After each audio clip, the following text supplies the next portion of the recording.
예, 어제는 제가 그 사랑이라는 본질을 생각해 봤습니다. 사랑이 너무 빠져가지고 제가 본문 말씀도 안 읽고 말씀 시작해서 오늘은 그 실수를 반복하지 않기 위해서 구약의 한 부분 그리고 신약의 한 부분을 읽고 오늘 주제를 생각해 보겠습니다. 이사야서 40장은 이사야서의 약간 신약적 메시지, 뭐 이렇게 말하는 게 적절할지는 모르겠지만 굉장히 그 소망적인 메시지가 나오는 초두이죠. 또 메시아의 오심을 예언한 세례 요한과 연관되어 있는 그러한 예언적 구절이기도 하고 무엇보다 메시아 하는 이야기입니다. 처음 5절을 제가 먼저 읽겠습니다. 너희 하나님이 이르시되 너희는 위로하라 내 백성을 위로하라. 너희는 예루살렘의 마음에 닿도록 말하며 그것에게 외치라. 그 노역의 때가 끝났고 그 죄악이 사함을 받았느니라. 그의 모든 죄로 말미암아 여호와의 손에서 벌을 배나 받았느니라 할지니라 하시니라. 외치는 자의 소리여 이르되 너희는 광야에서 여호와의 길을 예비하라. 사막에서 우리 하나님의 대로를 평탄하게 하라. 골짜기마다 더두어지며 산마다 언덕마다 낮아지며 고르지 아니한 곳이 평탄하게 되며 험한 곳이 평지가 될 것이요 여호와의 영광이 나타나고 모든 육체가 그것을 함께 보리라. 이는 여호와의 입이 말씀하셨느니라. 신약 성경에서는 요한복음 10장에 있는 말씀을 봅니다. 부활하신 예수님이 제자들에게 나타나셔서 하신 말씀이죠. 요한복음 10장 19절에서 22절 말씀 제가 읽겠습니다. 이날 곧 안식 후 첫날 저녁 때 제자들이 유대인들을 두려워하여 모인 곳에 문들을 닫았더니 예수께서 오사 가운데 서서 이르시되 너희에게 평강이 있을지어다. 이 말씀을 하시고 손과 옆구리를 보이시니 제자들이 주를 보고 기뻐하더라. 예수께서 또 이르시되 너희에게 평강이 있을지어다. 아버지께서 나를 보내신 것 같이 나도 너희를 보내노라. 이 말씀을 하시고 그들을 향하여 숨을 내쉬며 이르시되 성령을 받아라.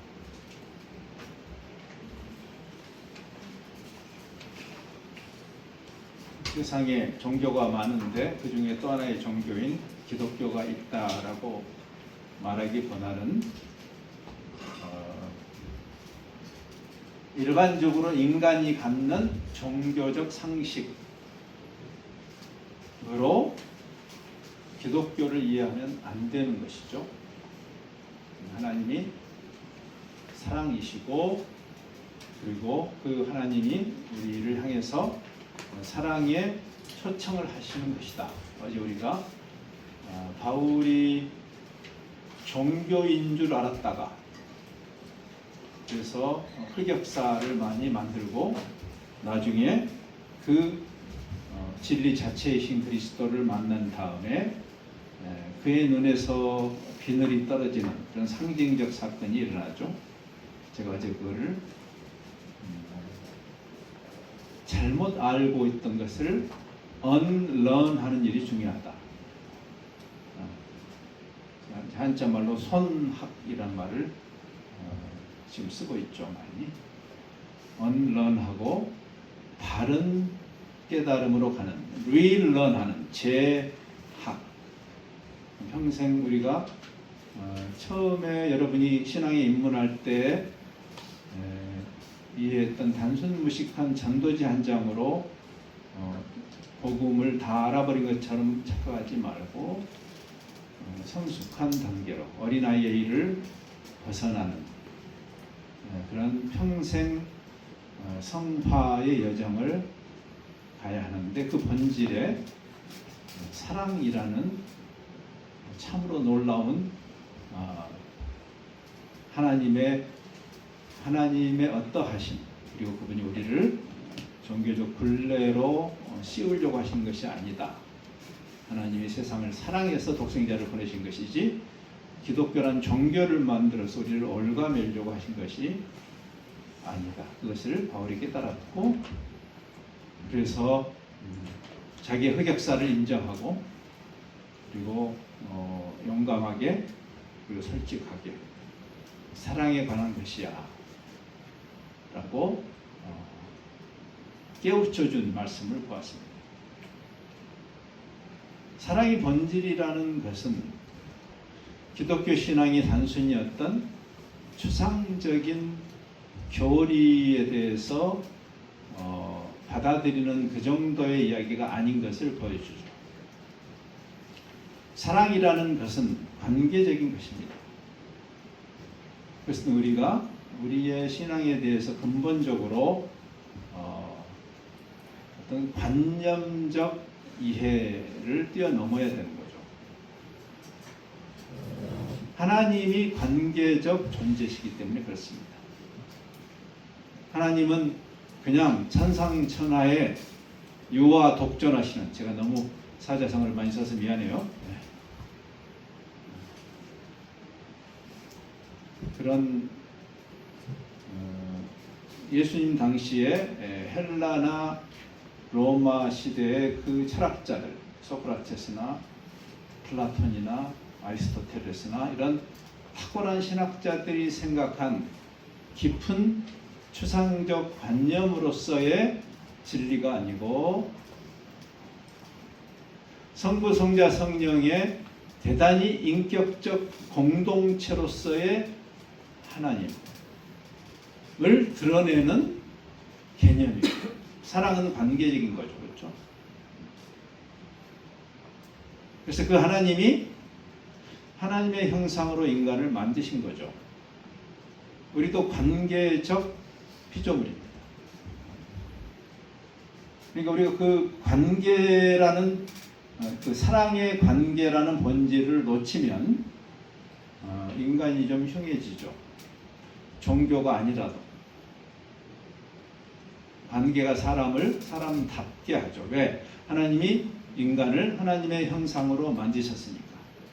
삼위 하나님의 완벽한 그 우리가 코이노니아란 말을 많이 헬라 말을 많이 듣는데 완벽한 사랑의 관계 속에 계셨던 그분이 놀랍게도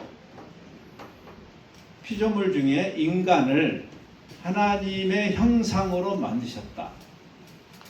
관계적 피조물로 우리를 만드셨어요.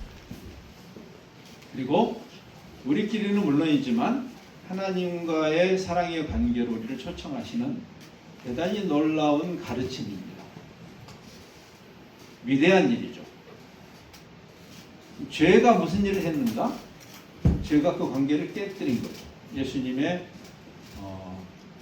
탕자의 비유가 그걸 잘 보여줍니다.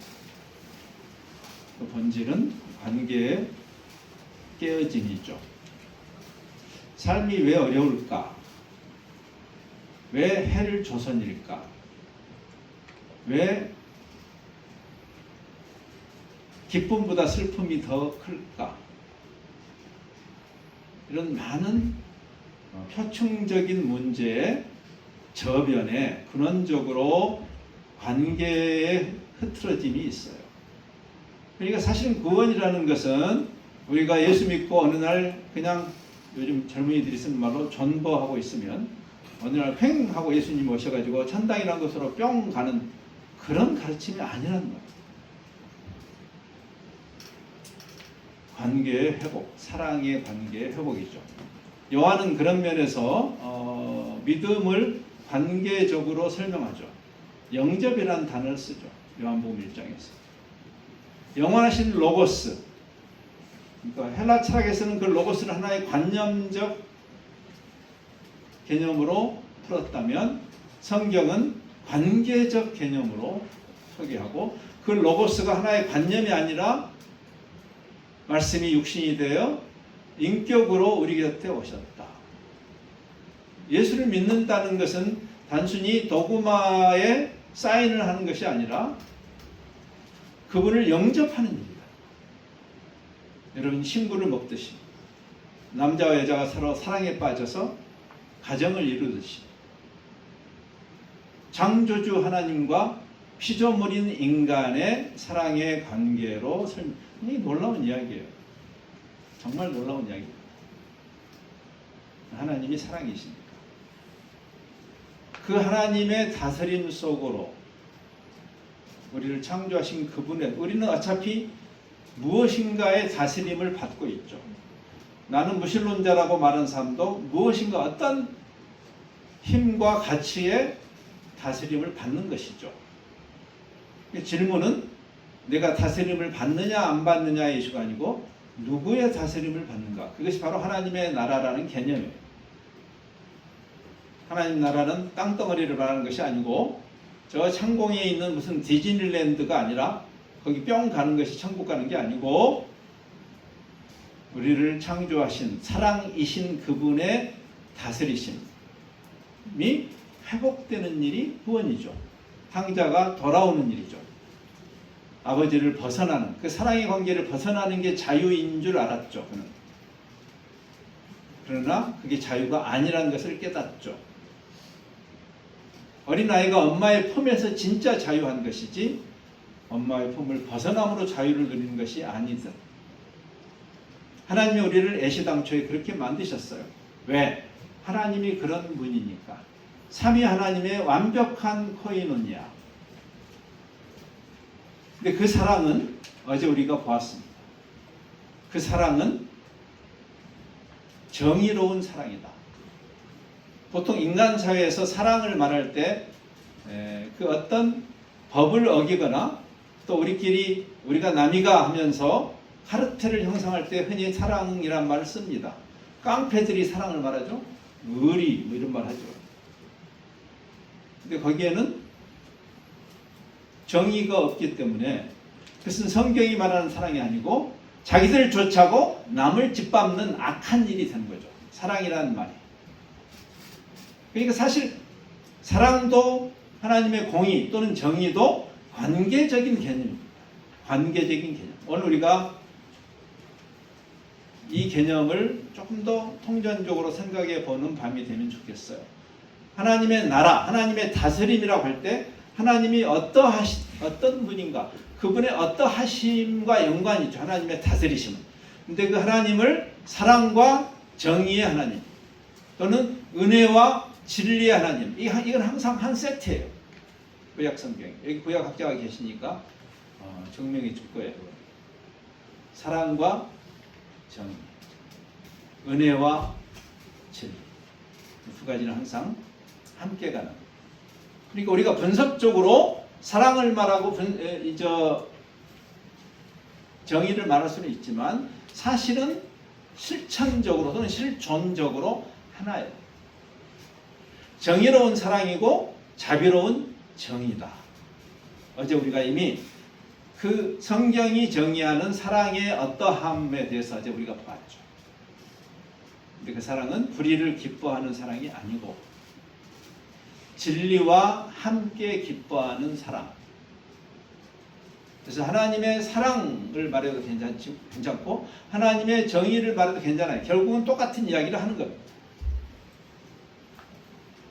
왜냐하면 우리가 정의를 붙들었을 때 그 정의는 자비로운 정의이기 때문에 찬바람이 쌩쌩 부는 율법주의적 정의가 아니고 원수되었던 죄인 되었던 우리를 향해서 자기를 내어주심으로 그 대가를 친히 담당하시는 자비로운 무한한 자비를 가지신 그분의 정의의 표현인 것이고 하나님의 사랑을 이야기할 때 그 사랑은 무도하고 그리고 편파적이고 이기적인 의미의 사랑이 아니라 공동체적인. 그래서 구약이나 신약이나 정의, 하나님의 정의 항상 관계적인 개념입니다. 근데 그 정의는 여러 가지 중요한 진리의 어떤 층위들을 갖고 있죠. 우리가 정의하면 여러분이 생각나는 어떤 속성들이 있을 거예요. 그렇죠? 우리 현대 사회에서 그런 이야기 많이 하잖아요. 평등, 우리 어떤 이데올로기나 체제의 양극화 속에서 대한민국은 자유와 평등이 싸우고 있죠. 너무 웃기는 이야기 아니에요? 자유와 평등이 싸워. 사랑과 정의의 하나님의 그 총체성에 대한 이해 부족에서 나오는 개념이죠. 하나님의 사랑도 하나님의 정의도 관계적인 그 관점으로 이해해야만 합니다. 보통 평등 이야기할 때 평등, 모든 사람이 똑같이 받자, 똑같이 누리자. 보통 그걸 평등이라고 말하죠. 나쁜 말이 아닙니다. 그런데 우리가 그렇게 단순하게만 이야기할 수 없는 형평이라는 게 또 생기잖아요. 그렇죠? 어떤 사람이 이미 많이 가지고 있는데 또 준다고? 저 사람은 하나만 받아서는 힘든데. 형평이라는 개념이 나오죠. 그리고 근원적으로 그러한 차별이 생겨나는, 경제적으로 말하면 빈익빈 부익부가 계속 더 커지는 근원적인 원인을 제거하고자 하는 그런 노력이 필요한 거죠. 하나님의 정의라고 말할 때 그 정의의 개념, justice의 개념이죠. 그러니까 이런 왜 하나님의 정의가 작동해야 할까를 생각해 보면 죄가 정의를 다 무너뜨린 세상을 우리가 살고 있기 때문이죠.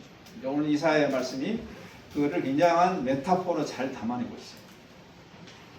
죄로 인해서 망가진 세상, 평등이 사라진 세상, 빈익빈 부익부가 일반화되어 있는 세상, 종교인들조차도 자기가 믿는 신의 손목을 비틀어서 자기 욕심을 더 채우려고 하는 그런 세상. 그러니까 우리가 종교심이 깊다는 것과 신앙은 별개의 것이라고 제가 어제도 말씀드렸어요. 하나님의 사랑과 정의의 그 본질을 우리가 끌어안고 있는 것입니다. 그것이 우리의 신앙의 진위를 그리고 성숙도를 결정하겠죠. 방금 읽었던 이사야서 50장 말씀, 앞으로 오실 메시아를 예견하는 중요한 말씀 중에 하나죠. 구약에 굉장히 많이 있습니다. 메시아가 오실 것에 대해서. 근데 지금 이 메타포는 그 하나님의 기본적으로 하나님의 사랑이 메시아를 보내십니다. 그래서 은혜의 메시아죠. 사랑의 메시아죠. 동시에 그 사랑은 정의를 구현하는 메시아로 이 메타포가, 이 은유가 그려내고 있습니다. 그렇죠? 구부러진 길을 반듯하게 하고, 이게 다 메타포죠. 그리고 언덕과 산들을 깎아서 골짜기, 즉 이 세상이, 죄의 결과는 이 세상이 대단히 울퉁불퉁하고 불공평해 있는 세상을 우리의 기본값으로 우리에게 던지고 있는 거죠. 메시아가 오셔서 하는 일은 뭔가? 누가복음 4장에 있는 메시아 사명 선언문에서도 그걸 잘 드러내지만 이사야서 61장을 인용하면서 가난한 자에게 복음, 갇힌 자에게 자유를, 이게 지금 불공평한 세상에 하나님의 사랑의 그 속성이 구현되게 하는, 그러니까 사랑과 정의는 같은 개념인 거죠. 사실 이 두 가지가 분리될 수가 없는 이야기를 여기 사고 있는 거죠. 그러면서 이 골짜기가 메꿔지는, 높낮이가 있는 그런 세상, 요즘 능력주의 이야기 많이 하죠. 흑수저 금수저 얘기 많이 하죠. 노력을 안 해서 잘못하는 사람도 있겠죠, 물론. 그러나 그 문제가 아니잖아요. 불공평하네, 처음부터. 출발점이 다른데. 그럼 이거는 정의의 문제이죠. 그렇죠? 단순히 자본주의로 해결할 수 있는 문제가 아닌 거죠. 공산주의도 해결 못하지만 자본주의도 해결할 수 없는 근원적으로 인간의 죄성의 문제를 다루지 않고 단순히 이데올로기나 체제로 이 문제를 바꿀 수 있다고 생각하는 것은 참으로 멍청한 생각이에요. 더 슬픈 것은 교회가 그 한편을 들고 있다는 거죠. 이것은 성경이 말하는 하나님의 사랑과 의가 아니죠. 제가 이 선교사가 되겠다고 헌신하기 전에 건설회사에서 일을 했어요. 어떤 분이 그러더라고. 선교사님 결국 선교사가 될 건데 왜 건축을 공부하셨어요? 좋은 질문이더라고요. 그래서 제가 가만히 생각해 보니까 예수님하고 전공을 맞추려고 그랬지. 내가 그랬죠. 예수님도 목사하셨잖아요. 웃자고 하는 겁니다. 우리가 건물을 지을 때 맨 먼저 정지 작업을 합니다. 그렇죠? 울퉁불퉁한 데다 집을 짓기 어려워요. 그래서 어떻게 하냐면 저는 큰 건설에서 있었으니까 불도저를 했지만 불도저를 밀어버리면 돼요. 그러면 평지가 되는 거예요. 지금 평지 이미지가 이게 나오잖아요. 근데 평지를 만들려면 어떻게 해야 되죠? 튀어나온 데를 깎아서 골짜기에다 그래서 절토를 하고 성토를 한다고 합니다. 이게 공사판 언어가 이게 나오는 거예요. 이 이미지가 뭘까요? 이게 메시아가 오셔서 하실 일이에요. 우리의 사랑이 단순히 감상적인 사랑에 머무는 것이 아니고 죄로 인해서 망가져 있고 불균형하고 불평등한 세상, 예? 하나님의 사랑이 임할 때 일어나는 필연적인 정의의 구현을 이야기하고 있는 거죠. 구약 성경에서 하나님의 정의, 공의를 이야기할 때 흔히 물에 비교하는 이유예요. 물은 항상 평등케 하죠. 그렇죠? 바다 수면에 내려가 보면 물이 바닥이 울퉁불퉁해요. 지금 우리 겉으로 드러난 여기 산들, 우리나라 산이 참 예쁜 산들이 많잖아요. 근데 그 히말라야보다 더 깊은 바닷속의 그 지형, 근데 그 밑에 바닥이 아무리 울퉁불퉁해도 위에 바닷물 자체가 울퉁불퉁한 적은 없어요. 얼어붙기 전에는. 여호와의 정의가 하수처럼 흘러간다라는 이 개념은 하나님의 창조 세계의 그 영화로움이 회복되는 개념하고 연관되어 있어요. 이 개념은 기독교가 아니라도 많은 생각을 깊이 하시던 우리의 인류의 스승들이 한결같이 하는 이야기. 물은 항상 낮은 것으로 흘러가죠. 왜 예수님이 부자를 차별하겠다는 것이 아니라 왜 가난한 자에게 복음이 전해진다고 말하는지를 잘 생각해야 돼요. 물이 가장 낮은 곳으로 흘러가니까. 모든 사람이 귀하지만 그러나 하나님의 사랑은 가장 아픈 손가락을 향해서 하는 것이죠. 그것이 사랑이고 그것이 정의인 거죠. 그래서 하나님께서 그리스도를 보내신 것이죠. 자, 오늘 저녁에 우리가 이제 이 관계적 측면에서 여러분이 한 가정 안에서 부모의 입장에서 저도 새 아이를 낳아서 키웠지만 다 사랑하죠. 근데 그 중에 아픈 손가락이 있죠. 아이들이 잘 되면 기쁘지만 잘 안 되면 힘들죠. 방황하는 아이가 있으면 그 아이를 더 편애해서가 아니라 똑같은 사랑이지만 그 사랑의 공평함 때문에 더 신경을 쓰게 되는 거죠. 이게 관계의 역학이에요. 인간관계의 역학. 이런 이야기를 무슨 공산당이니 빨갱이니 이렇게 말하면 안 되는 거죠. 하나님의 계시가 우리에게 어떤 가치를 말하는가? 단순히 여러분이 어느 한편에 속해가지고 자기가 주장하고 싶은 그 이야기만을 선별적으로 인용하는 그런 성경 인용 말고, 그래서 저는 요즘 그런 이야기 많이 해요. 함부로 성경에 이렇게 써 있어 라고 주장하지 말라고. 성경이 두꺼운 책이니까, 방대한 계시니까. 성경 전체가 우리에게 창세기부터 계시록까지 하나님이 이 방대한 계시를 통해서 일관되게 하나님의 사랑의 어떠함과 하나님의 정의의 어떠함을 우리에게 계시하신 책이니까 어느 한 구절을 인용해서 자기의 편파적 주장을 정당화하지 말라고. 악마의 편집이란 말도 있잖아요. 그렇죠? 성경에 써 있다고 해서, 성경에 써 있는 것을 인용한다고 해서 그 사람이 성경적이 되는 것은 아니에요. 마귀도 성경을 인용하니까. 그래서 우리 청년들이 한 가지 자기 평생에, 어제 우리가 바울의 케이스도 보았지만, 바울은 구약을 거의 다 외운 사람이었지만 율법에 관한 자기는 자신이 있었지만, 그러나 그가 잘못됐다는 것을 깨닫고 다시 다메섹 도상에서 예수님을 만난 다음에 경거망동하지 않고, 그 다음날부터 뭐 사역하겠다고 막 까불지 않고 15년 이상을 초야에 묻혀서 다시 말씀을 묵상하고 자기의 잘못된 성경 이해를 언런하고, 그리고 진리의 성령의 조명을 통해서 릴런하는 과정을 겪은 다음에 지금 우리가 보는 13권의 바울서신을 쓴 것입니다. 여러분의 생애도 그래야 돼요. 전도지 한 장으로 퉁쳐서는 안 돼요. 그러니까 자꾸만 이상한 이단들이 와가지고 여러분을 막 끌고 가는 거예요. 가스라이팅 하기 딱 좋은 사람들. 성경 한두 구절 알고 있는 사람.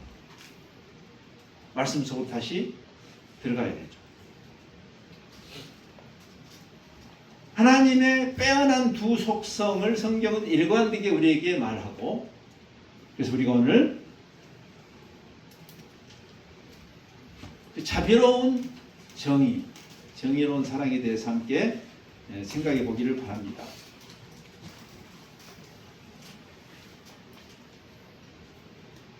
시편 1편을, 시편 전체 1편부터 150편까지가 하나님의 말씀의 그 중요성을 가장 핵심적으로 강조하는 시들이 많습니다. 뭐 그 시편 안에도 여러 주제들이 있는 건 사실이지만 시편이 굉장히 하나님의 그 말씀의 중요성을 우리에게 깨우치는데, 그래서 1편이 아마 거의 대표적인 시일 거예요. 그런 점에서. 거기에 이런 표현이 있어요.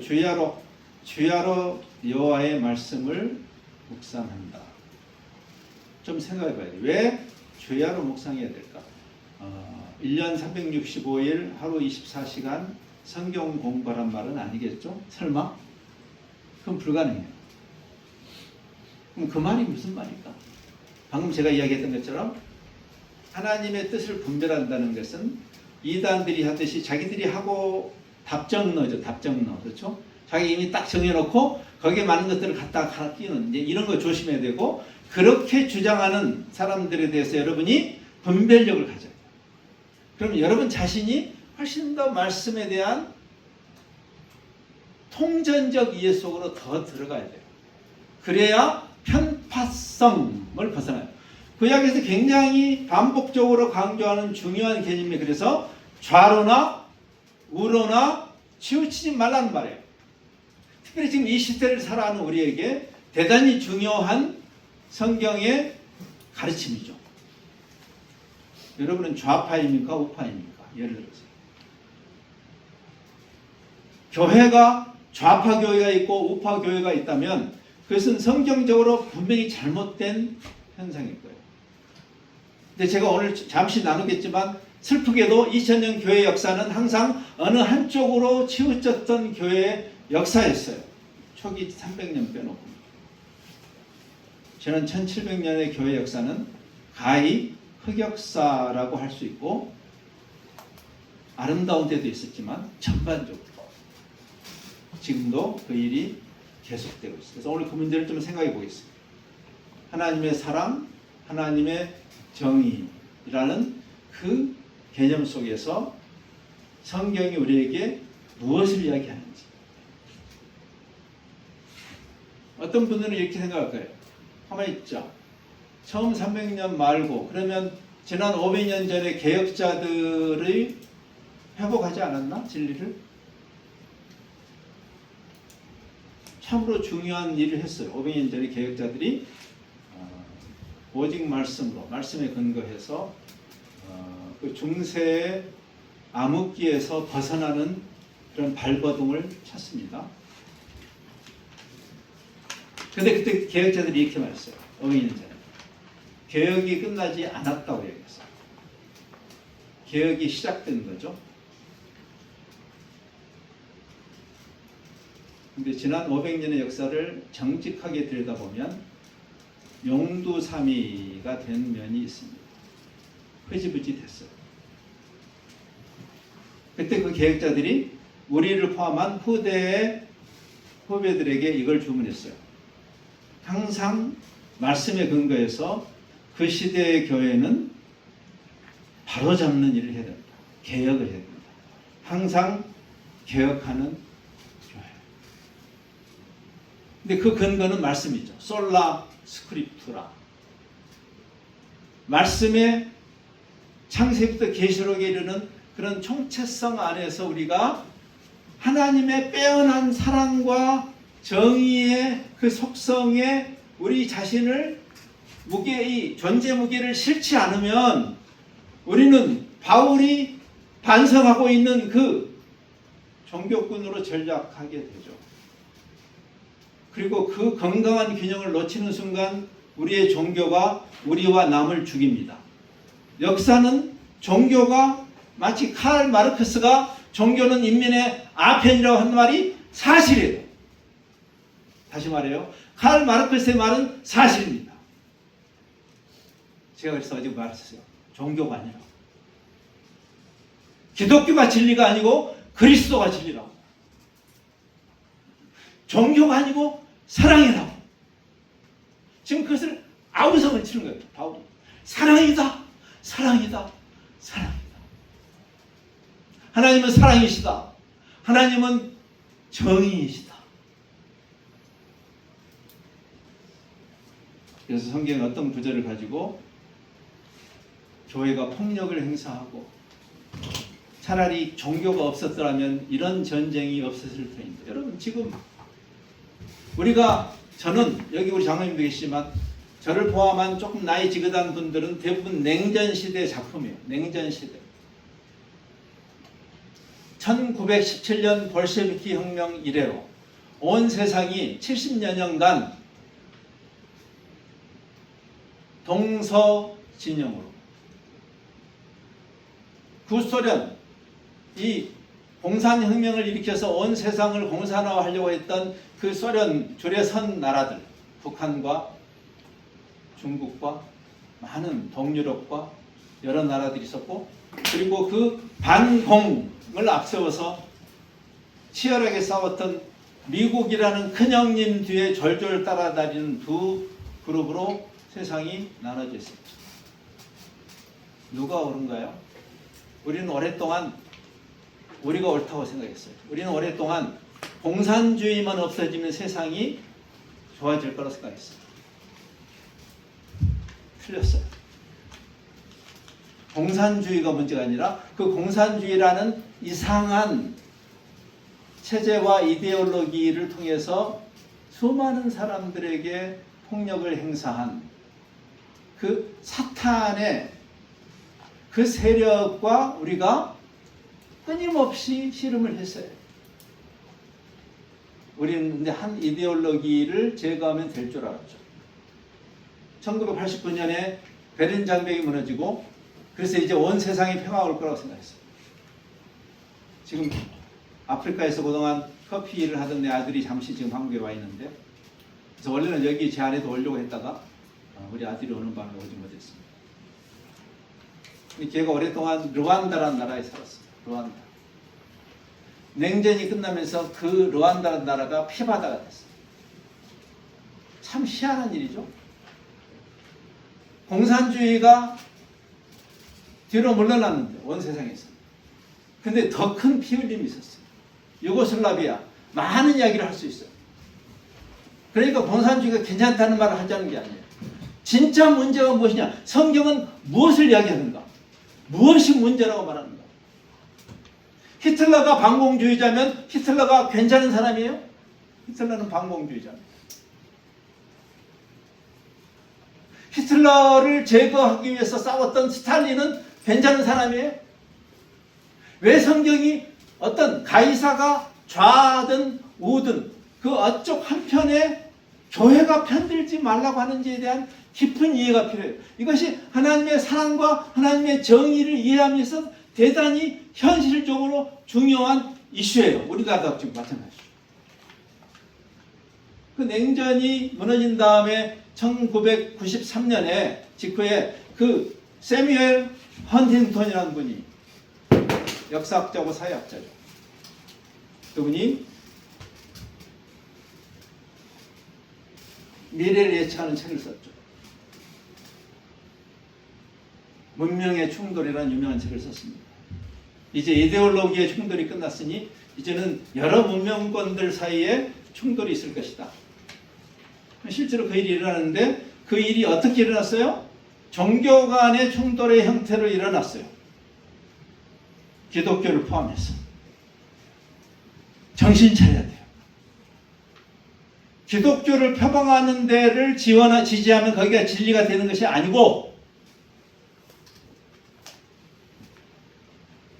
성경은 우리에게 어떤 이야기를 하는가를 놓쳐서는 안 되죠.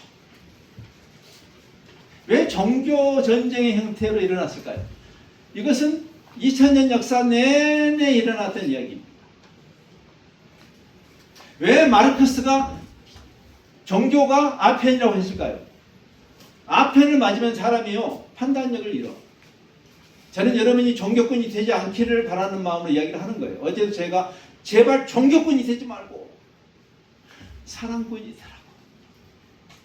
하나님과 사랑에 빠지고 하나님의 사랑하는 세상을 살아가는 그런 사람들이 있어줘야 이 헬 조선에서도 소망이 있다고.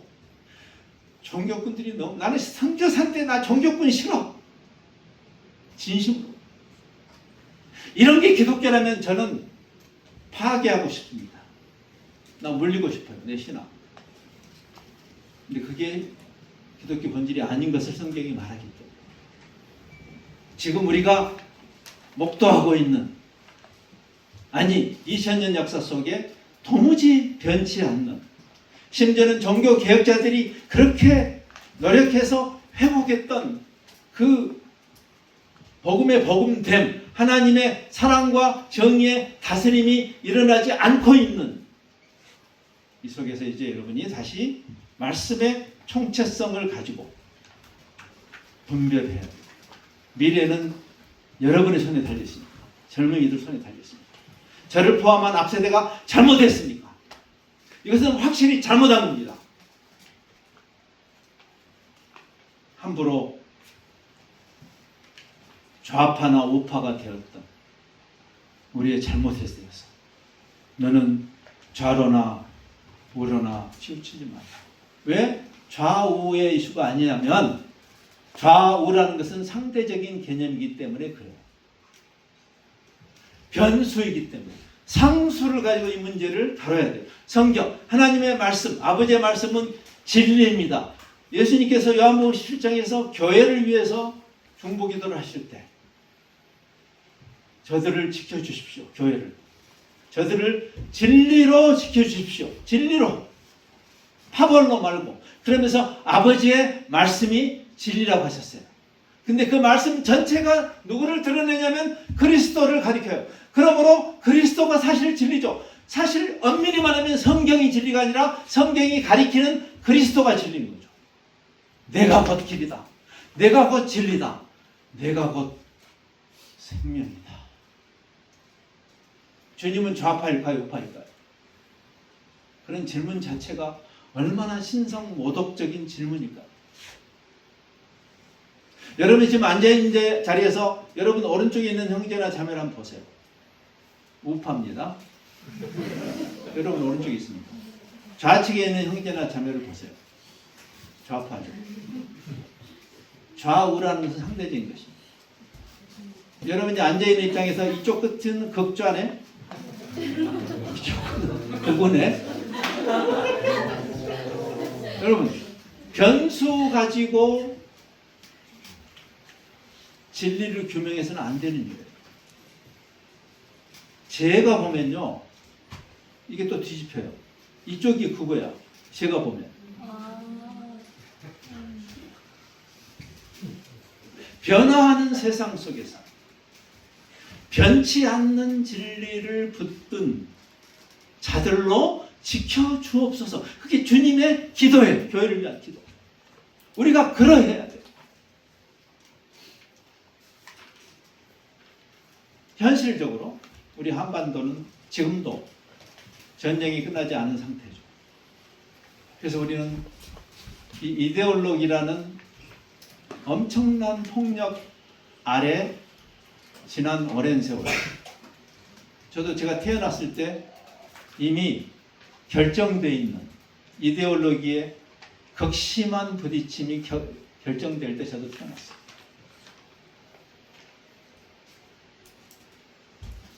여러분 세대는 그냥 이야기를 들었을지 모르지만 앞 세대는 이데올로기의 갈등이 현실이었죠.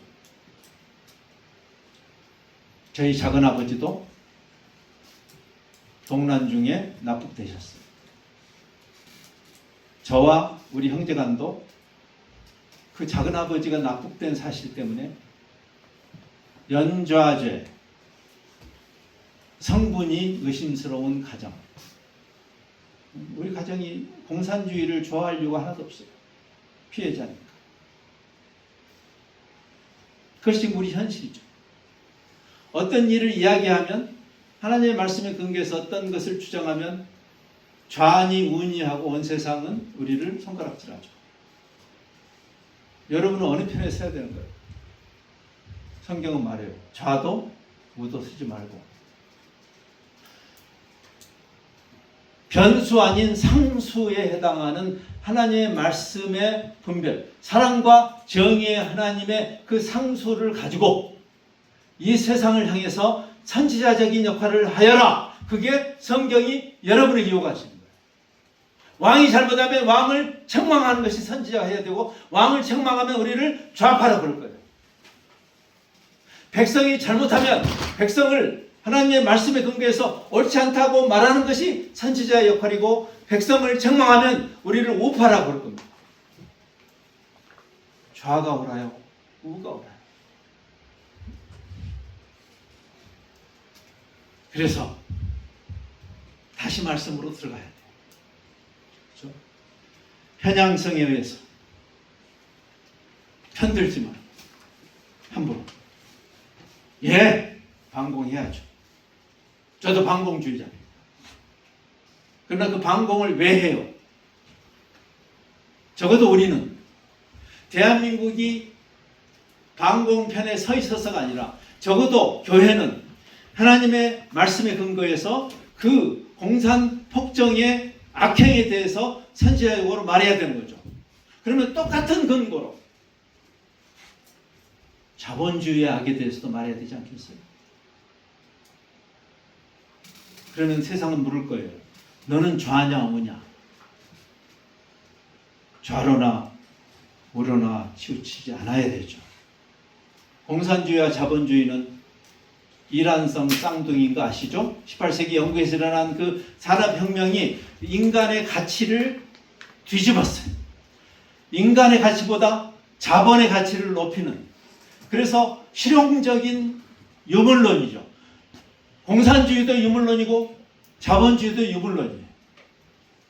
하나님께서 인간의 그 존엄성, 하나님의 형상으로 인간을 만드시고, 그리고 하나님의 방식인 십계명을 주시는 순간에도 황금 송아지를 만들었던 그 뒤틀림이 자본주의 얼굴로도 공산주의 얼굴로도 나타나고 있을 뿐이죠. 교회가 어떤 일을 해야 될까?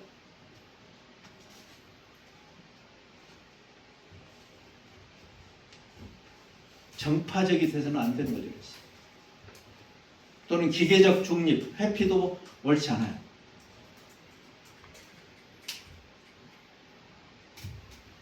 사회와 정치에 대해서 성경적 가치를 가지고, 즉 하나님의 선한 다스리심, 하나님 나라죠. 사랑과 정의의 통치에 근거해서 어느 쪽이든지 그 불의와 악을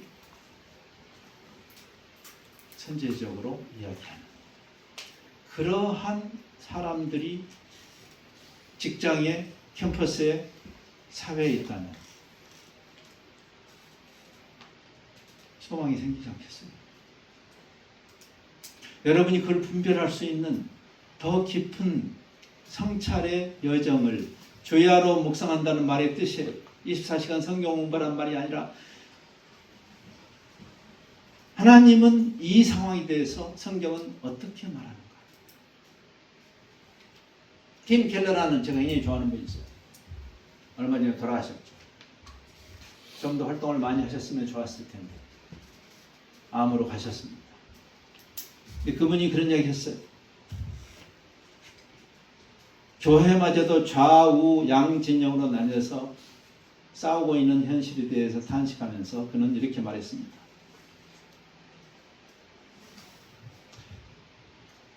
그분은 미국 분인데, 미국 사회가 당면하고 있는, 특별히 미국 교회가 당면하고 있는 사회적 이슈를 4개로 분류한 다음에 편향적으로 주장하는 좌파 우파의 문제를 이야기했습니다.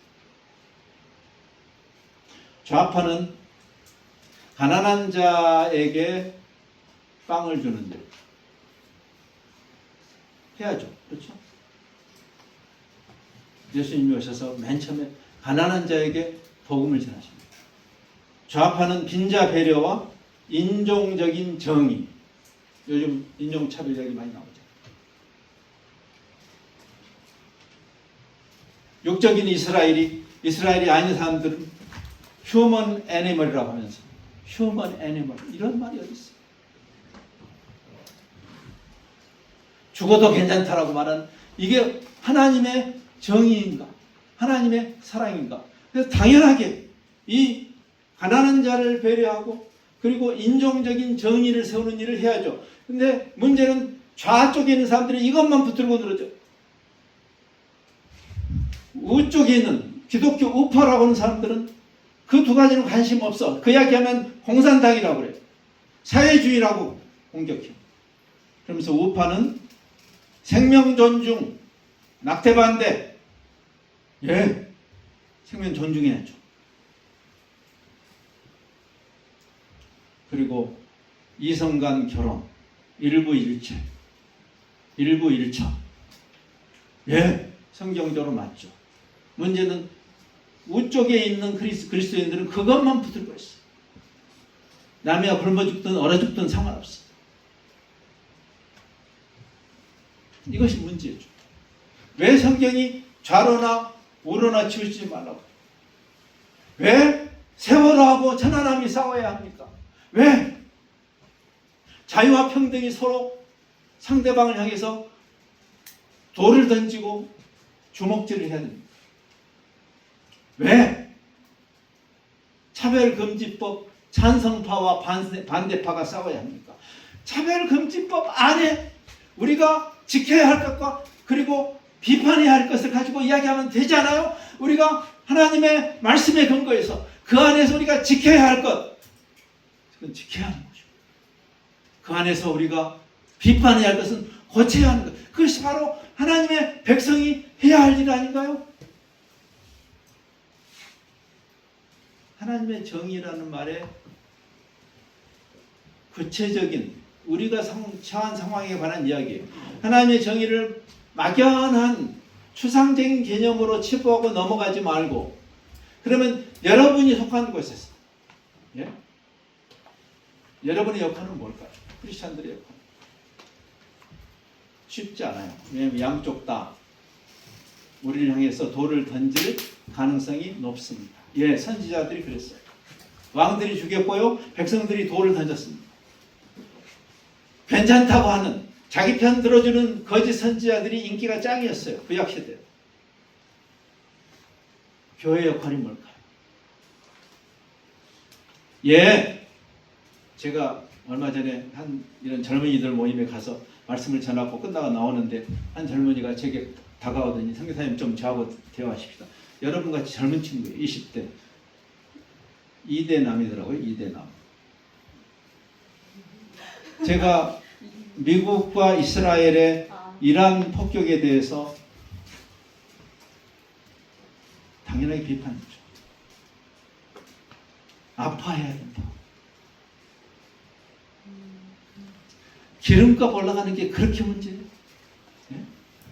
예수 믿는다는 사람들이 그 이란에 일어나는 그런 참혹한 현상 앞에서 기름값 올라서 큰일 났다고? 아닌 게 아니라 오늘도 제가 오면서 기름값 넣었는데 되게 비싸다. 그 청년은 아마 일방적인 이야기를 들은 것 같아요. 대단히 극우적인 사고를 갖고 있는 청년이더라고요. 나는 그래도 그 청년이 내게 와줘서 고마웠어. 그래서 한 시간을 이야기했어요. 그 악한 이란을 그렇게 징벌하는 게 하나님께 도움이 되는 거 아닐까요? 그렇다.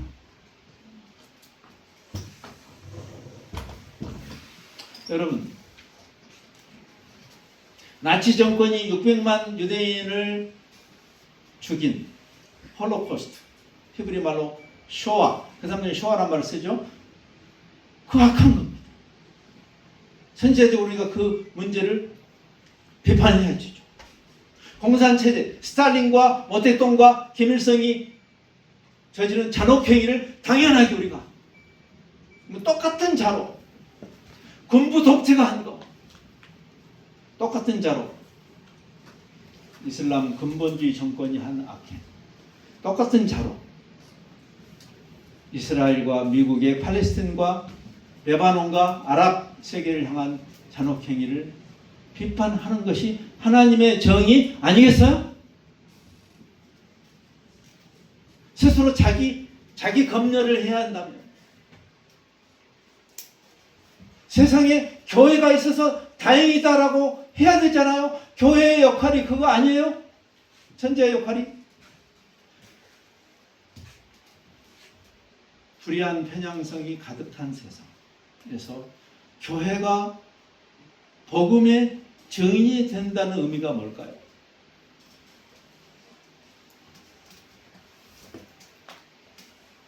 불편한 이야기죠. 그렇죠? 네. 제노사이드라는 말이 맨 처음에 적용된 케이스가 1차 세계대전 중 그 오토만 제국, 이슬람 제국이죠. 오토만 제국이 아르메니아는 기독교가 313년 밀라노 칙령 이전에 이미 기독교를 온 민족이 받아들였던 그런 초기 기독교 나라 중에 하나가 아르메니아예요.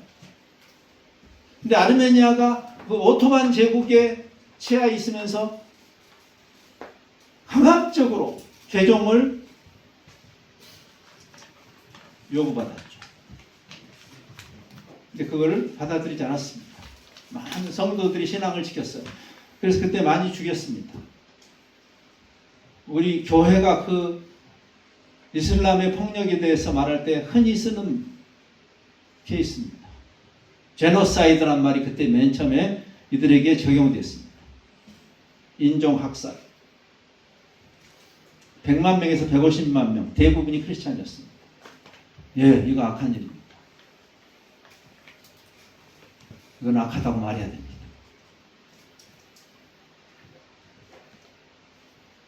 근데 그 다음에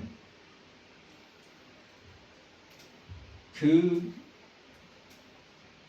기간에도 영향을 덜 받았던 유고슬라비아에 그 냉전이 끝나면서 기독교권으로 분류되는 세르비아가 이슬람권으로 분류되는 보스니아를 향한 처참한 인간 말종적인 그 학살에 대해서도 말해야 되는 거 아닐까요? 우리 편이니까 괜찮은 거예요? 이스라엘이 구약이 나오는 나라니까 괜찮은 거예요?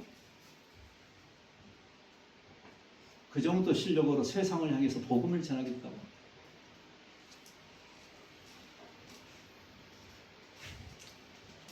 제 아들이 있던 그 루안다의 후투가 100일 동안 100만 명을 죽였어요. 투치 정도. 100일 동안 100만 명. 하루에 10,000명씩 죽였네. 총으로 쏴도요. 10,000명 죽이기 힘듭니다. 총으로 쏜 게 아닙니다. 총이 어디 있어? 끔찍한 이야기죠. 그 뒤에 기독교권으로 알려져 있는 서구 식민 침탈의 그 원죄를 어떻게 할까? 저는 인도네시아에서 일했어요. 내가 인도네시아 국민이라면 기독교인이 되기가 껄끄러울 겁니다. 왜? 인도네시아 역사에서 기독교권으로 분류되는 이 유럽의 침탈을 받았었기 때문에, 그리고 이슬람이 민주항쟁을 했으니까, 독립항쟁을 이슬람이 했으니까. 제가 왜 이렇게 암울한 이야기를 해요? 그게 사실이니까. 그러면 어떻게 해야 돼요? 왜 이야기를 우리가 해야 돼요? 성경이 우리에게 뭘 요구해요? 제자들에게 예수님이 말씀했어요. 네가 비판하는 그 비판으로 너도 비판을 먼저 받아라. 네 눈에 들보를 먼저 떼고 형제 눈에 티를 빼라. 이게 하나님의 정의예요. 하나님의 정의라고. 우리 편이면 괜찮은 거 아니라고. 악한 카르텔을 형성해서 우리가 남이가 하는 거, 그거 하나님의 정의 아니라고. 그 비판으로 너희도 비판을 받아야 하니까.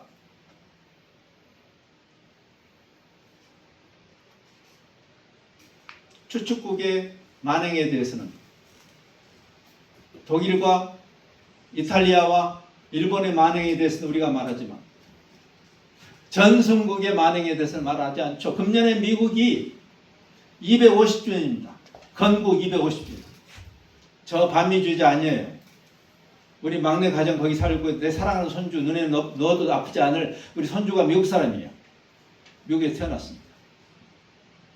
그렇지만 미국이 건국의 과정에서 얼마나 참혹한 일을 했는지를 역사 정리를 안 한다면, 여러분 구약에서 선지자를 통해서 하나님께서 반복적으로 하시는 말씀, 사칼 기억하라. 우리의 죄악의 어떠함에 대해서 기억해야 되고, 그런 죄악에도 불구하고 우리를 품으신 하나님의 은혜를 기억해야죠. 17세기에 유로피안들이 그 신앙의 자유를 찾아서 북아메리카에 도착했을 때, 그 이후로 몇백 년 사이에 어떤 일이 일어난지 그 역사 정리를 안 한다면 미국이 무슨 정의의 나라란 말이에요. 그럴 때 최소한 1,000만 명 이상 있었던 그 북미주에 아메리칸, 우리가 인디언이라는 말은 적절한 말이 아니죠 사실. 거기에 원주민들이 1900년쯤 되면 몇 명 남아있는지 아세요? 1000만 명에서 250만 명이 남아도 이건 끔찍한 일인데 25만 명 남았어요. 25만 명. 물론 다 죽인 것보다는 많은 일들이 있었죠. 전염병도 있었고. 그러나 많이 죽였습니다. 그럼 우리가 물어야 돼요. 왜 이야기를 하려고 하냐면,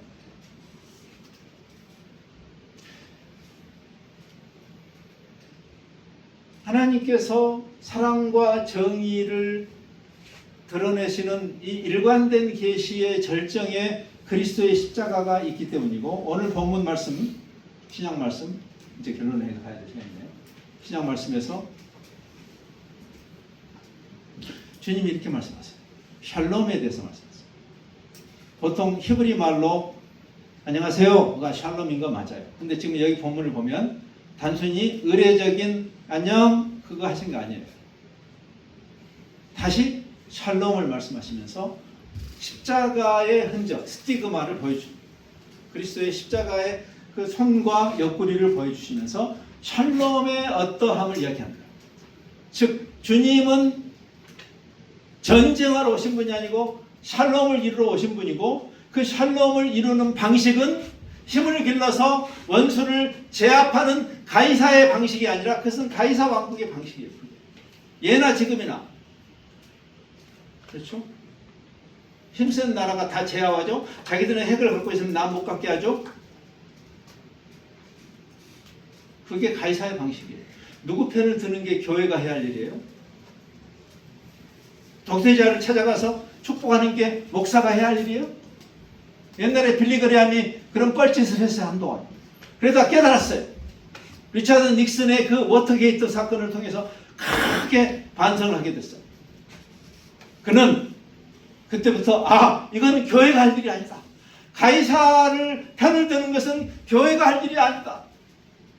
그래서 이 기독교와 이 제국이 결혼하는 것, 야합하는 것, 이것은 하지 말아야 된다. 우리는 선지자적인 역할을 해야 된다. 요즘 미국에서 한참 뜨고 있는 마가 같은 그런 크리스천 내셔널리즘을 반대한 사람이 빌리그레함이에요. 근데 그 아들이 지금 뻘짓을 하고 있잖아요. 프랭클린. 백악관 가서 축복하고 있죠. 우리가 쏘는 모든 미사일과 총탄이 정확하게 적군에게 명중시켜달라고 하는 그 기도에 들러리를 쓰고 있는, 헤그세트의 그런 참남한 기도에 들러리를 쓰고 있는, 이런 일이 어제 오늘의 일이 아니죠. 천년 전에 그 십자군 전쟁이 지금도 반복되고 있고 교회가 거기서 편을 두고 있다면 거기에 하나님의 사랑과 하나님의 정의는 어디 있는 거예요? 앞으로 미래의 여러분들에게, 제가 며칠 전에 만났던 그 이대남하고의 대화였어요. 여러분이 정치적으로 좌우 여러분이 판단해서 투표하세요. 6월 3일에도. 그건 여러분이 가이사 왕국의 시민으로서 해야 할 의무니까 하세요. 그러나 여러분이 궁극적으로 그 더 높은 상전인, 마치 비즈니스의 사장에게 바울이 말하죠. 상전들아, 너희 위에 더 큰 상전 하나님이 계시다는 것을 기억해라. 그래서 협박하지 말아라. 함부로 그 돈줄을 쥐고 공갈하지 말아라.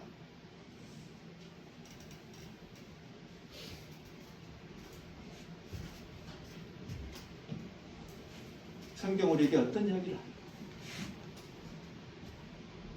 크리스천들은 어떤 근거와 가치를 가지고 이 세상에서 가이사가 통치하는 세상, 가이사의 방식을 허용하셨죠. 칼을 허용하셨어요.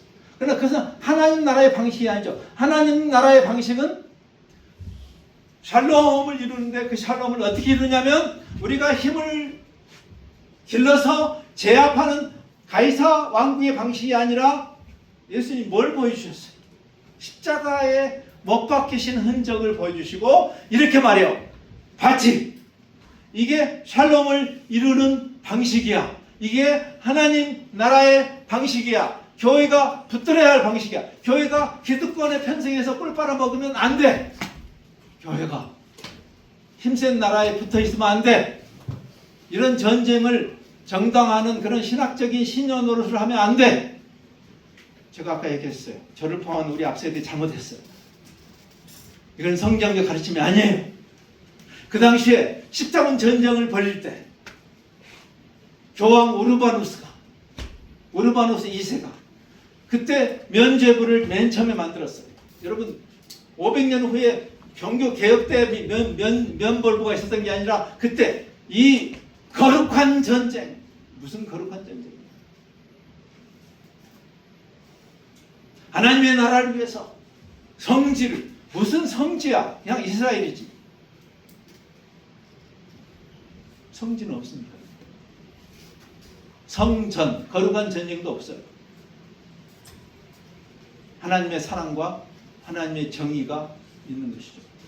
그가 이 하나님의 성지를 회복하는데 전쟁에 나서는 사람들은 그동안은 자기의 모든 죄를 탕감받을 것이라고 성경에도 없는 이야기를 종교 지도자가 해서 부추겨서 전쟁이 일어났고, 그 처참하게 1099년 7월에 그 처참하게 예루살렘에 있는 지금 현재 가자지구나 팔레스타인에 일어나는 똑같은 일이 그때 벌어진 거죠. 피가 강이 핏빛으로 물들었죠. 너무나 많이 죽여서 십자가 문양을 한 십자군이 십자가의 돌을 십자군의 도로 비틀어서 그때 그 종군 사제였던 아빌라의 레이몽이 참으로 신성모독적으로 그 피 비린내나는 그 현장에서 감사 예배를 드렸다는 거 아닙니까? 감사 예배를 드렸어요. 제가 그 이야기를 해줬어요. 아까 이대남 그 이야기.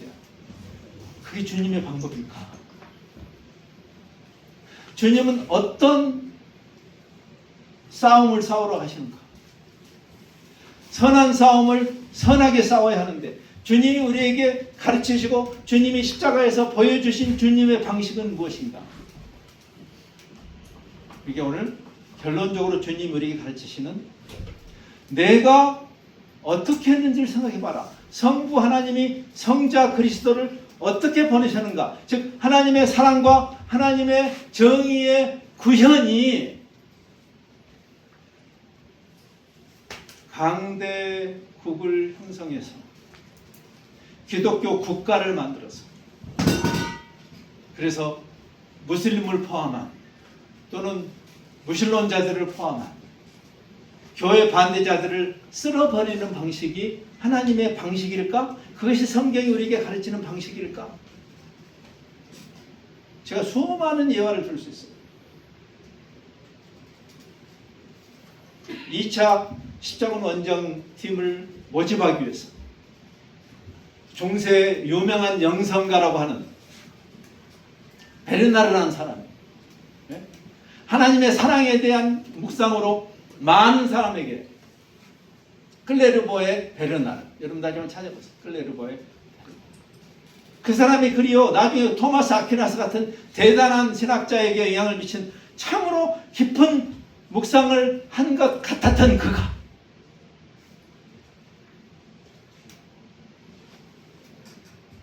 성지를 회복하기 위해서 일어나라 군사들이 그게 무슨 패러다임인가요? 칼을 뽑아서 말고의 귀를 자르는 베드로의 패러다임 아닙니까? 우리가 하나님의 사랑과 하나님의 정의를 이야기할 때 성경은 우리에게 무엇을 말하는가? 그리고 무엇을 가르치며 그리스도를 통해서 어떤 모델이 되셨는가를 고민하지 않고 편을 드는 것. 그래서 저는 차라리 종교인이 아니기를 선택하겠어요. 그렇다. 왜 온 세상이 반기독교적 정서로 갈까요? 거기에 우리를 모함하는 자들이 있어서 아니에요. 우리가 정신 차려야 돼요. 사랑과 정의, 하나님의 사랑과 정의가 어떻게 구현되도록 성경은 우리에게 가르치고 주님이 모델이 되셨는가? 잘 생각해봐라. 그와 같이 나도 너희를 보낸다. 그리스도가 하셨던 것처럼. 그래서 주님이 예루살렘을 향해서 오셨죠. 왜? 평화에 관한 것을 세상은 강대국, 팍스 로마나 그 당시에 가이사들이 했던 예수님이 오셨던 당시에 그 당시에 로마 제국의 초대 황제였죠. 아우구스투스. 그가 부국강병 그래서 나라를 강하게 해서 오랑캐들을 무찌르고 그리고 힘을 키우는 현실 정부가 나라의 국력을 키우는 것 그것이 우리가 어떻게 할 수 있는 건 없어요. 그러나 그것은 하나님의 평화를 이루는 방식은 분명히 아니에요. 교회가 앞장서서 누구 편을 들고 이렇게 하는 것은 바른 주님께서 하시는 방식이 아닌 거죠. 예루살렘아 예루살렘아 우시죠. 왜?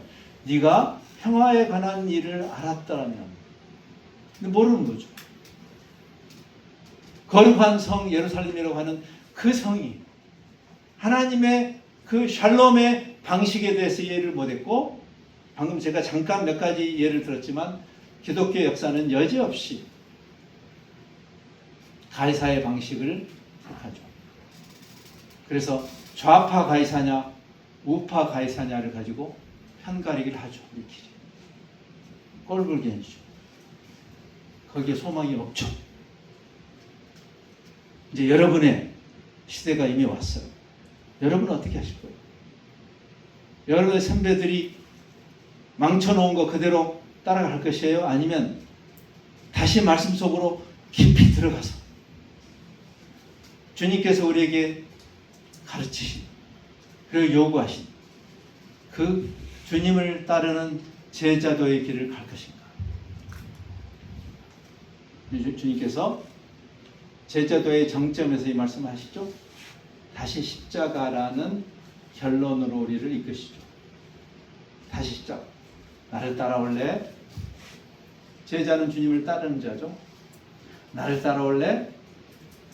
자기를 부인하고 자기 십자가를 지고 나를 따라와. 예수 덕분에 대박나고 만사형통한 그거 말고 그건 타종교가 약속하는 것들이에요. 예수 믿어서 대박나는 게 아닙니다. 예수님이 대박이에요. 우리한테. 사랑의 관계니까.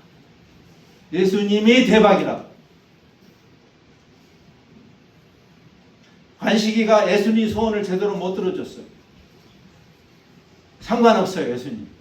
관식이가 대박이니까. 관식이는 예수님가 대박이니까. 그게 사랑의 속성이에요. 사랑은 사랑하는 대상을 얻는 것이지 사랑하는 대상의 지갑을 얻는 게 아니에요. 결혼 또 조심하세요. 에? 아브라함아, 아브라함과 언약을 맺으신 하나님 말씀하시죠. 내가 너의 상급이야? 그랬어요. 내가 너의 지극히 큰 상급이야. 그러니까 우리는 사랑의 관계 속에서 그분을 얻은 거지. 근데 그분은 우리에게 그 십자가의 도를 넘겨주시죠. 세상이 이해할 수 없는 겁니다. 그래서 500년 전의 개혁자들이 그 말씀에 근거해서 십자가 신학을 회복하죠.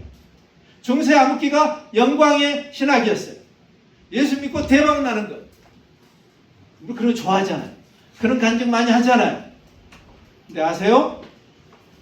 대박은 예수 안 믿어도 나요. 삼전 하이닉스 그 주식 많이 갖고 계신 분들 대박 났잖아. 어? 예수 안 믿는 거하고 상관없어요. 하나님이요, 예수 믿는 사람만 사업 대박나게 해주시고 예수 안 믿는 사람들을 망하게 하시는 그런 쪼잔한 신이 아니라고. 하나님은.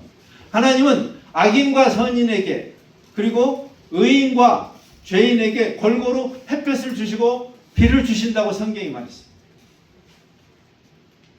하나님의 일반 은총으로 여러분이 얼마든지 부자 될 수 있어요. 예수 안 믿어도 되고 교회 안 나와도 돼요. 여러분이 정말 얻을 분은 사랑이기 때문에 그분을 얻는 거죠. 그분을. 근데 그분으로 만족하는 사람들을 세상은 보기를 원하죠. 근데 그분의 방식이 바로 십자가의 방식이에요.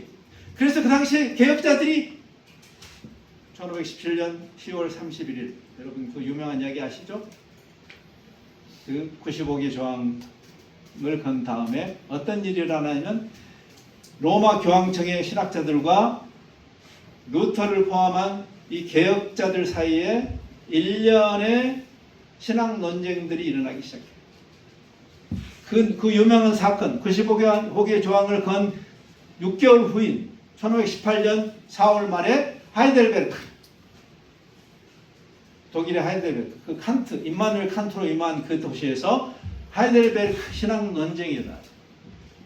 그때 그 신학 논쟁의 핵심이 로마 교황청이 주장하는 신학이 테올로기아 글로리아의 영광의 신학이에요. 우리들이 좋아하는 예수 믿고 대박 나는 거 있잖아요. 다 그거 좋아합니다. 그런 간증 짱이죠. 그렇죠. 지금도. 근데 아니다. 개혁자들이 나서 아니다. 테올로기아 크루시스. 십자가라는 역설. 하나님의 사랑의 절정이고 하나님의 공의의 절정. 하나님의 사랑과 공의를 이루시는 하나님의 샬롬의 방식. 저는 종종 저에게도 그 질문을 던지고 여러분에게도 이 질문을 던집니다. 우리는 그 십자가 신학, 십자가 복음을 이해한 것일까? 고린도전서에서 바울은 말하죠. 십자가의 도가 많은 사람을 넘어지게 한다고. 에게 이런 거야. 에게 그래서 종교 논리로 오지 말라고 제가 말씀하는 거예요. 종교 논리로 오면 넘어져요, 여러분. 여러분 강요하지 않아요. 사랑은요, 강요할 수가 없어요. 사랑은 사랑을 하는 자나 사랑을 받는 자나 강요할 수 없어요. 강요하는 순간 사랑이 아니기 때문에. 천지를 창조하신 하나님이라도 여러분에게 신앙을 강요하지 못해요. 왜? 사랑이니까. 사랑은 그래서 오래 참고 오래 했잖아요. 사랑은 그래서 머리에 행치 않는다고. 사랑은 기다린다고. 상대방의 자발적인 yes, no를 기다린다고. 세상을 향해서 우리도 그렇게 해야 된다고. 그러면 in the meantime 우리가 해야 할 일은 윽박지르는 게 아니고 십자가를 지는 일이다. 교회가 그래야 한다고. 그리스도인들이 그래야 한다고. 나를 대적하는 자를 짓눌러서 죽임으로 이기는 게 아니고 그것은 가이사의 방식이고, 그가 나를 무고하게 공격할 때 그 공격을 받는, 죽임을 당함으로, 그리스도가 죽임을 당했어. 그래서 오늘 거기 흔적이 있었잖아요. 스티그마란 말, 이 신약 성경에 기록하고 있는 흔적. 바울이 이야기했죠. 나는 예수 그리스도의 흔적을 가졌노라. 바울이 그 종교가 아니라, 상식적으로 이해하는 그 종교가 아니라 사랑과 정의의 복음이라는 것을 깨달은 바울이 했던 말이에요. 나는 예수의 흔적을 가졌다. 여러분도 그 흔적을 가지고 살라고 주님이 여러분을 제자로 부르신 것이에요. 아버지께서, 성부 하나님께서 나를, 그리스도를 보내신 것처럼 나도 너희를 보낸다.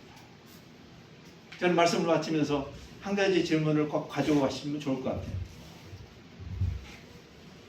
제가 십자가의 도에 대해서 이렇게 어떤 모임에서 이야기하면 많은 사람들이 힘들어해요. 예, 힘든 이야기예요. 그 당시에 고린도의 청중도 힘들어했습니다. 예수님이 그 오병이어 사건을, 그 놀라운 기적을 베푼 다음에도 많은 사람들이 예수님의 이미 인기 짱이었지만, 그러나 그 사람들의 그런 그 관점, 그 유물론적인 관점이죠. 그렇죠? 먹을 거 빵빵하게 주니까, 오늘 저녁에 고기 팡팡하게 주니까 좋긴 좋습니다. 근데 너희가 진리 때문에 아니고 그 음식 때문에 왔지? 이러면서 사실은 십자가에 관해서 설명하시죠. 내가 진짜 생명의 떡이고 생명의 양식이고 생명의 물이고, 그 예수님의 살과 피, 십자가에 대해서 말하니까 다들 이게 먹니? 하면서 다 떨어져 나가요. 선택은 여러분에게 있어요. 아까도 말했지만 강요할 수 없어요. 하나님이라도 강요하는 순간 사랑이 아니니까. 그래서 결정을 여러분에게 넘기시는 거예요. 사랑의 상호성에 근거해서. 근데 그분은 십자가의 길을 우리에게 제시하세요. 십자군의 도가 아니라.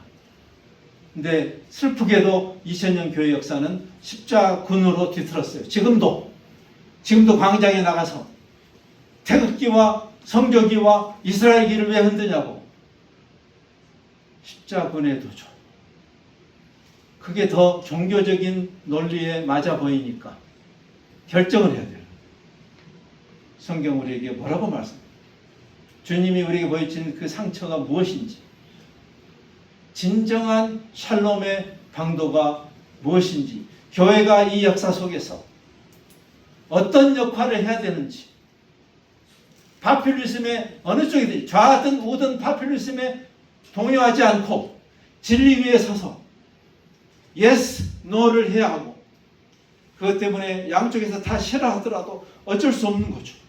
그것이 선지자가 가야 되는 길이고, 거기에 유일하게 소망이 있죠. 하나님의 사랑, 하나님의 정의, 말씀이 육신이 되어 우리 가운데 거하셨다. 영원한 진리가 육신이 되어서 오셨다. 우리가 그분을 보니 은혜와 진리가 충만합니다.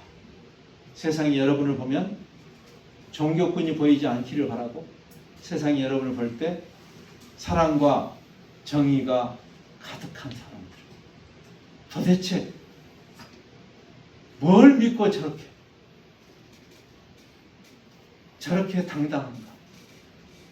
뭘 믿고 저렇게 온유한가? 어쩌면 저렇게 은혜가 넘치는가? 상대방을 해서 어쩌면 저렇게 이타적인 사람들인가? 지금처럼 무례한 종교가 아니라 그리스도가 그러하였듯이,